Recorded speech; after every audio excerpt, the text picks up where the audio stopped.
friends, it's Miss Stephanie from GVC.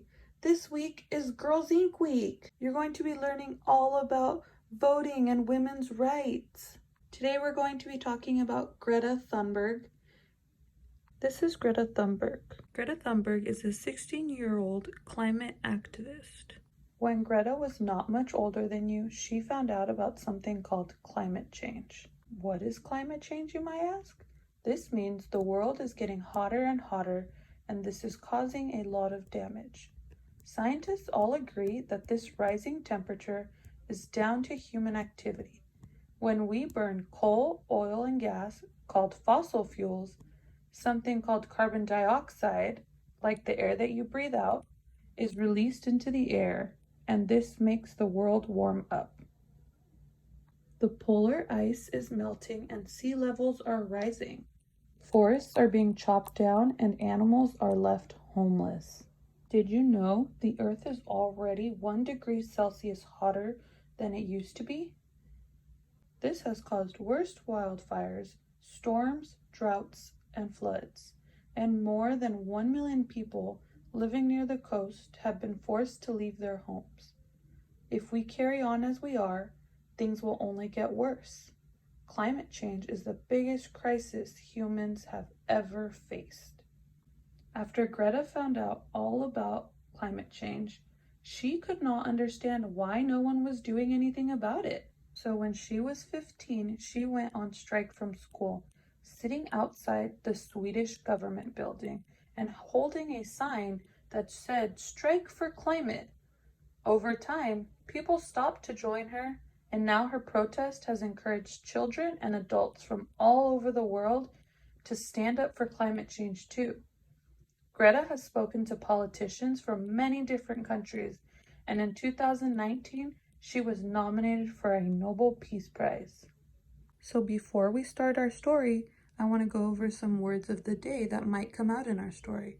The first one is greedy, which means very eager to have something. Fidgeted, to make small movements with your hands or feet because of nerves or impatience.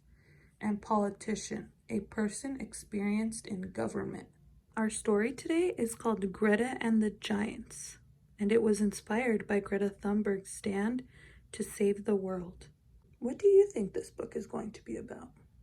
There was once a girl who lived at the heart of a beautiful forest. Her name was Greta. One morning, things weren't quite as they should be.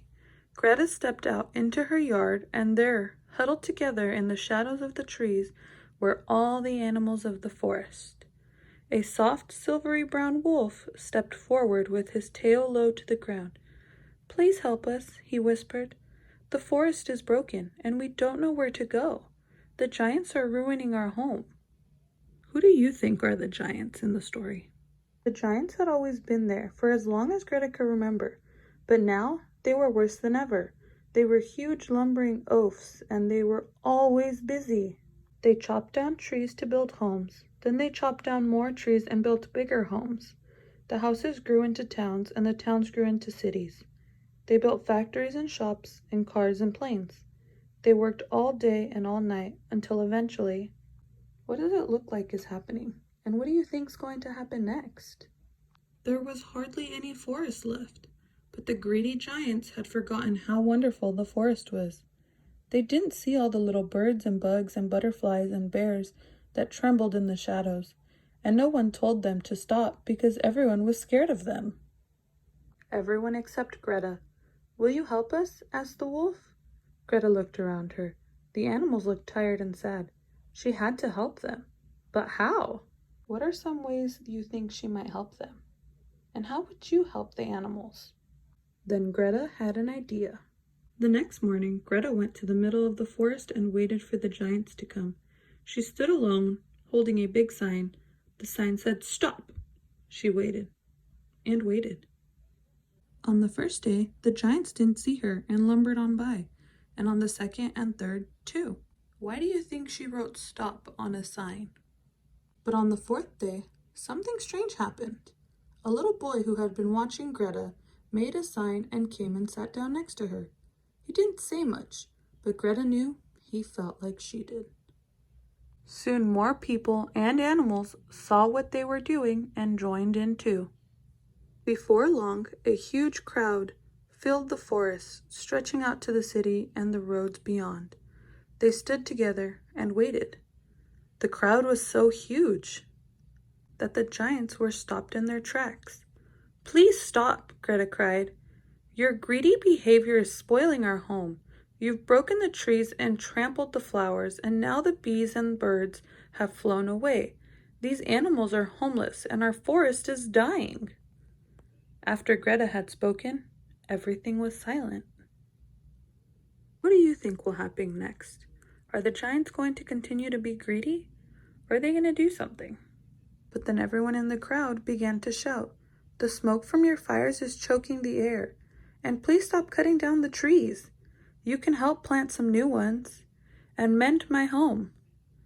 We need to take care of our forest and live together. Will you please try?" they all said. The giants shuffled and fidgeted and stomped their feet on the ground. They were embarrassed and a little bit sad.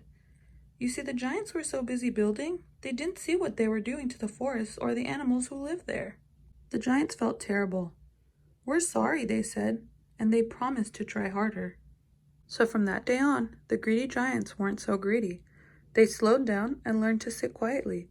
They stopped working all the time and instead took up new hobbies. They stopped chopping down trees and learned all about gardening and living in the forests.